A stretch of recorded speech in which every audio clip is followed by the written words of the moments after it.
Doctor, here to continue our discussion on eczema.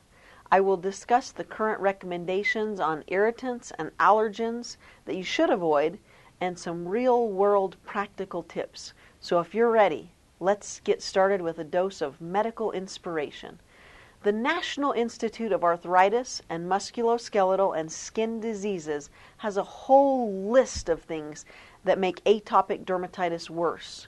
Now, we added some practical advice for how to deal with this in the real world. And as you know, irritants and allergens can make atopic dermatitis worse. So what can we do about this? Now remember, irritants are things that may cause the skin to be red and itchy or to burn. Now they include wool or man-made fibers. To avoid both wool and man-made fibers leaves you basically with two choices: cotton or just going naked. Of course, there's a third choice which feels nice on the skin, but it may break the bank, and that's silk, which, I love silk.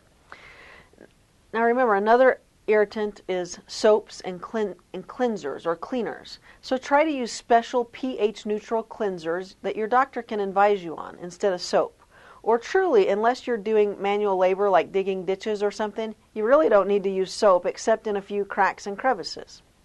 Another irritant is perfumes and makeup. So try hyperallergenic makeup and check whether or not it causes you flare-ups. Remember, don't use anything with perfume in it. And check out what you're using. Try to only use one potential irritant at a time so that if you get a flare-up, you'll know which one caused it. Other things that can cause flares are substances such as chlorine, mineral oil, or solvents. If you have to use these substances, avoid skin contact by using gloves. Some perfumes and makeup as well can cause irritation, so try hypoallergenic makeup and check whether or not it causes flare-ups. Check carefully whether perfume use is okay as well.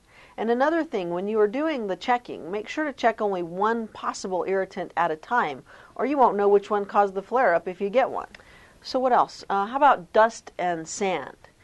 Make sure your skin is always moisturized if you have to work with this stuff.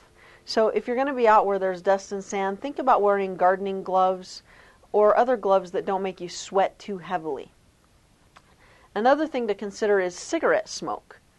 To quit smoking is really a fantastic idea for a number of health reasons, but you already knew that, didn't you? All right, allergens. Now, our topic of allergens, remember, allergens are allergy-causing substances from foods, plants, animals, or the air. So for all allergens, it can sometimes be quite challenging to find out what causes your flare-ups. So trying to minimize exposure may be the most that you can do. But we'll just go ahead and talk about some of the most common allergens so that you're aware of what they could be. Eggs, peanuts, milk, shellfish, soy products, and wheat can all cause some pretty significant allergies in certain people.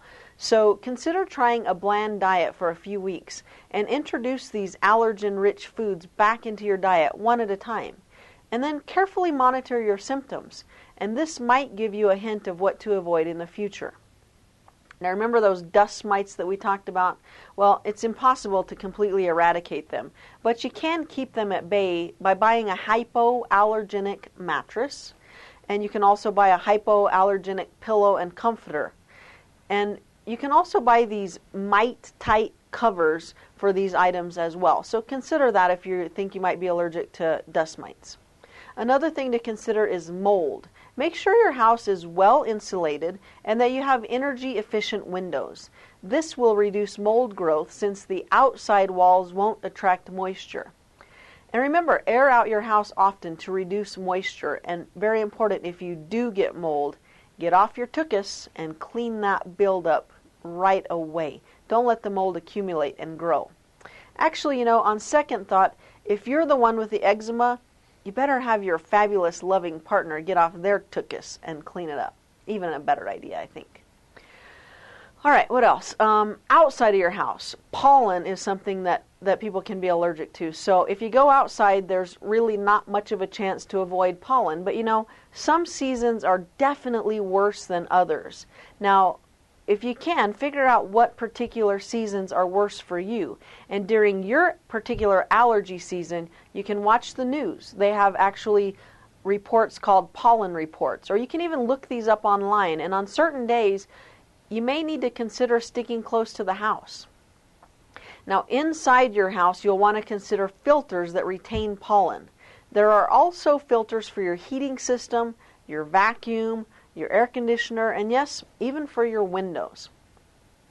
Now, how about our loving friends, dogs and cats?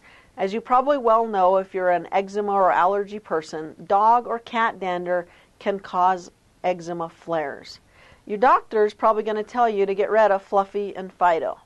And this is probably a good idea, even though it may cause some emotional stress.